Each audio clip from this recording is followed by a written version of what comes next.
پیغمبر علیه الصلاۃ والسلام فرمایي کله چې الله رب العزت دا انسان پیدا کړ، خلق کل انسان من بني آدم، تمام انسانان چې الله رب العزت کله پیدا کړل نو په دې کې 360 جوړونه پیدا کړل.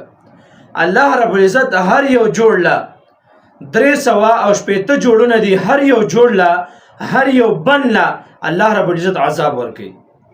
لیکن کله چې انسان تسبیح وکړي نو الله رب العزت له دغه تسبیح په وجه باندې الله رب العزت یو جوړ د یو بند در عذاب نه خلاصي.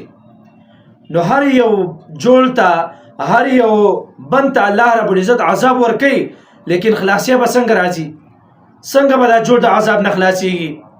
نو پیغمبر علیه الصلاۃ والسلام فرمایي تاسو تسبیح بیانوي د الله، تاسو حمد د الله کوئ، تاسو تهلیل کوئ، دارنګه امر بالمعروف نهي عن المنکر کوئ، په لار باندې ځئ، تاسو د لار نه کاڼې لرې که، هډوکې هم لرې که، بل داسې شی دی چې انسان ته تکلیف ورکوي هغه تاسو لرې که.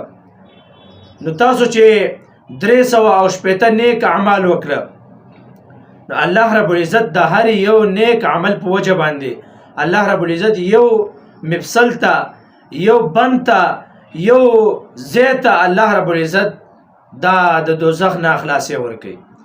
د یو تسبیح په وجه باندې یو مفصل دا د عذاب نه بچ کیږي. نو 360 پیره د الله رب العزت ذکر دا په ځان باندې لازم کړي، ځکه چې ستا په جود کې 360 جوړ دي چې د 360 په د الله رب العزت نوم یاد کې هر یو جوړ ته الله رب العزت د عذاب نه خلاصي، هر یو مفصل الله رب العزت د عذاب نه خلاصي او تور کوي.